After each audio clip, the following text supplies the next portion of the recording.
प्रेक्षकांनो, आजच्या भागामध्ये पार्थ काव्याला खूप छान समजावत असतो आणि ते मुलगा किडनॅप झालेला होता ते बरेच सीन आजमध्ये घेतलेले आहे.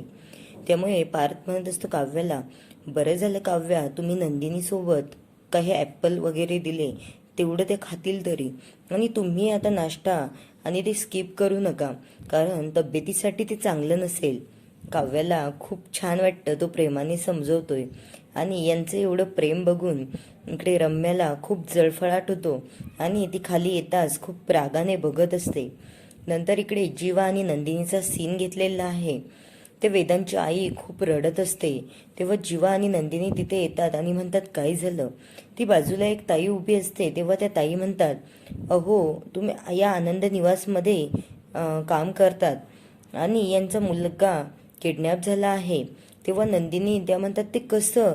नंदिनीला खूप वाईट वाटतं, म्हणत असते ताई तुम्ही रडू नका. पण ते वेदांची आई खूप रडत असते, तिला खूप आठवण येते वेदांची आणि ती रडतच सांगते. जीवा म्हणत असतो ताई तुम्ही प्लीज शांत व्हा, आपण तुमच्या मुलाला शोधूया, काहीही होणार नाही. तेव्हा ती बाई सांगत असते, अहो मी नेहमीप्रमाणे त्याला गार्डनमध्ये घेऊन जायची आणि माझे मिस्टर पण घरी नसतात आणि मी पण वर्किंग असते, त्यामुळे त्याला खेळायला वेळच नसतो आणि मग जेवढा वेळ भेटेल तेवढा मी त्याच्यासोबत घालवत असते. आणि आम्ही तिथे गेल्याच्या नंतर खूप छान खेळत होतो माझा मुलगा आणि मी. तेव्हा एक बाई तिथे आली आणि ती म्हातारी असल्यासारखी वाटत होती आणि तिने मला सांगितलं की अहो ताई तुमचा मुलगा किती गोड आहे आणि हे बघा त्याच्यासाठी अत्तर घ्या, खूप छान अत्तर आहे हे, आणि याचा वास घेऊन बघा, खूप छान वाटेल तुम्हाला.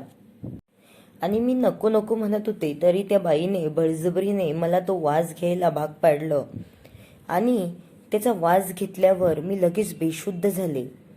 मी त्या बाईला नको नकोच म्हणत होते, पण मला असं वाटलं ती म्हातारी बाई आहे आणि तिला पैशाची गरज आहे, त्यामुळे मी वास घेऊन बघितला तर मी डायरेक्ट बेशुद्ध झाले.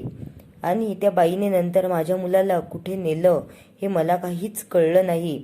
आणि जेव्हा मी शुद्धीवर आले तेव्हा माझा वेदांत आजूबाजूला कुठेच नव्हता. तेव्हा मी इकडे तिकडे बघितलं पण कुठेच तो सापडला नाही आणि ती बाई पण परत दिसली नाही. त्यामुळे मला खूप काळजी वाटते, त्या बाईने माझ्या मुलाचं काय केलं असेल, कुठे घेऊन गेली असेल. नंदिनी म्हणते, अहो ताई काही टेन्शन घेऊ नका, आपण त्या बाईलाही शोधू आणि ते अत्तर पण शोधू. आणि जीवा म्हणत असतो, हो ताई आम्ही दोघे तुमच्या मुलाला शोधल्याशिवाय शांत बसणार नाही, त्यामुळे तुम्ही आता सर्व काही आमच्यावर सोडून द्या आणि तुम्ही बिनधास्त राहा. नंतर इकडे काव्या आणि रम्याचा सीन घेतला आहे. काव्या इकडे ज्यूस बनवत असते कलिंगडचा, तेव्हा रम्या तिथे येते आणि बघते ही काहीतरी बनवतीये. तेव्हा तिला मुद्दाम बाजूला येऊन उभी राहते आणि म्हणते, काय ग काव्या, काय चाललंय तुझं आणि काळजी वगैरे घेते का नाही बाई बाळाची तुझ्या. काव्या म्हणते, हो ग घेणारच. नंतर ती अशी मुद्दाम बोलत असते तेव्हा ती म्हणते, अगं तू घरामध्येच आहे का, माझी एक IAS होणारी मैत्रीण येणार होती तर मग तिला बोलवावं की नाही हा प्रश्न पडला होता मला. काव्या म्हणते, अगं बोलव ना, असं का, मी जेव्हा अभ्यास करायला रूममध्ये जाते तेव्हा बाहेरही येत नाही आणि तुम्ही तुमचं बोलत बसालच ना मग. तेव्हा रम्या म्हणते, हो ग तसं होईलच, पण काव्या म्हणते, का ग ती IAS झाली का नाही. तेव्हा रम्या म्हणते, अगं नाही ना, काहीतरी प्रॉब्लेम आला मध्येच, आता गप्पा मारताना बोलता बोलता काही विषय निघालाच तर तेव्हा ती सांगेलच. काव्या म्हणते, हो चालेल मग. आणि ती मुद्दा म्हणत असते, अगं तिचं पण लग्न वगैरे झालंय वाटतं आणि मुलाबाळामुळे अभ्यास बाजूलाच ठेवावा लागतो ना काव्या. काव्या म्हणत असते, असं काही नाही, आपण करू शकतो आपल्या मनात जर असेल तर. आणि रम्याला मुद्दाम तिला असं दाखवून द्यायचं आहे की तू पण मुलाचा विचार सोडून फक्त अभ्यासाकडे लक्ष दे, कारण पार्थमध्ये आणि तिच्यामध्ये परत दुरावा यायला हवा. पण काव्याला कळतं की ही रम्या मुद्दाम करते आणि तिचं असं विचित्र वागणं बघून काव्य तिच्यावर चिडते आणि म्हणते, रम्या असं काही नसतं, हा प्रत्येकाचा ज्याचा त्याचा डिसिजन असतो की काय करायचं आणि काय नको, तू मला उगाच सांगत नको बसूस. आणि तुला ज्यूस वगैरे घ्यायचा का. रम्या म्हणते, अगं नको. रम्या म्हणते, मी एवढं सांगितलं हिला तरीही हिचा पॉझिटिव्हनेस सोडतच नाहीये आणि बाजूला जाते आणि तिच्याकडे बघते. नंतर परत नंदिनी आणि त्या बाईचा सीन घेतला आहे. ती बाई त्या बाजूच्या बाईचा हातात घेऊन खूप रडत असते. नंदिनी म्हणते, ताई तुम्ही काळजी करू नका, आपण शोधूयात ना, तुमचा मुलगा नक्की सापडेल आणि ती बाई पण सापडेल. आणि नंदिनीला पण खूप रडायला येतं, खूप त्या वेदांची आठवण येते. कारण कुणाचाही मुलगा हरवला तर हे खूप विचित्र आहे आणि त्या बाईचा कसा जीव थाऱ्यावर राहील. त्यामुळेच तो जीवा विचारच असतो नेमकी ती बाई कशी होती दिसायला. पण ती बाई वयस्कर असल्याचं पेशा घालून आलेली होती. ती तशी धट्टकट्ट बाई आहे असंच आपल्याला पुढील भागामध्ये बघायला भेटेलच. नंतर नंदिनी म्हणत असते, त्या बाईला तर आम्ही सोडणार नाही, तिला तिच्या कर्माची शिक्षा भेटलीच पाहिजे आणि आम्ही ते मिळवून दिल्याशिवाय राहणार नाही. ताई तुम्ही काहीही काळजी करू नका. नंतर जीवा म्हणत असतो, पण ती दिसायला कशी होती. तेव्हा ती बाई तिचं वर्णन सांगत असते की तिने असे केस लावलेले होते आणि थोडीशी जाड पण होती आणि खूप गोड गोड बोलायची.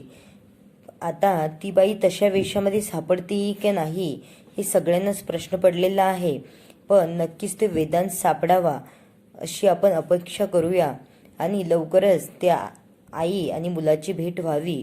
नंतर नंदिनी विचार करत असते, पण आता शोधायचं तरी कसं.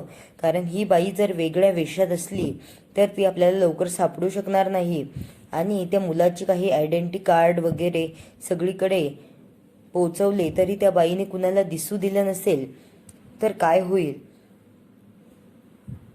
नंदिनी जीवासोबत बोलत असते की जीवा आता काय करायचं आणि कसं शोधायचं. त्यामुळे ते आता पर्स घेते आणि बाहेर जायला निघते. इकडे काव्या, रम्या आणि ते रम्याची आलेली मैत्रीण बसलेली असते. तेव्हा काव्या तिच्यासाठी ज्यूस घेऊन येते आणि ती ती मैत्रीण म्हणते, वा किती छान झाला ग ज्यूस. आजकाल मुलांचं उष्ट खाऊन तेच खाऊन खाऊन वैताग आला होता ग, काव्याने खूप छान ज्यूस बनवला. रम्या म्हणते, हो आमची काव्या सुगरणच आहे, तिला सर्व गोष्टी येतात आणि हसायला लागते आणि म्हणते, का ग आपण कॉलेजमध्ये असताना जशी फनी होती ना तू तशीच अजूनही आहे. ती मैत्रीण म्हणते, हो ग, अगं कॉलेजमध्ये असताना किती एन्जॉय करायचं ना आपण, तसं आता होतच नाही मुलांमुळे. तेव्हा काव्या येते आणि ती पुस्तक घेऊन बसलेली असते. तेव्हा ती म्हणते, अगं काव्या काय करते. ती म्हणते, काही नाही ग, मी आता प्रेग्नेंट आहे आणि IASचा स्टडी पण करत आहे. तेव्हा ती बाई म्हणत असते, अगं मला पण व्हायचं होतं, पण काही कारणास्तव मला ते जमलं नाही. पण तू अभ्यास करून लवकरच IAS होशील अशी अपेक्षा करूया. तेव्हा काव्या म्हणत असते, हो ग, पण तुझं कशामुळे राहिलं. आणि रम्या म्हणत असते, बरं झालं, आता ही निगेटिव्ह तरी होईल हिच्या बोलण्याने. आणि नंतर वसुआत्याकडे जाते आणि वसुआत्याला म्हणते, आई आपल्याला जे हवं होतं ते होतंय.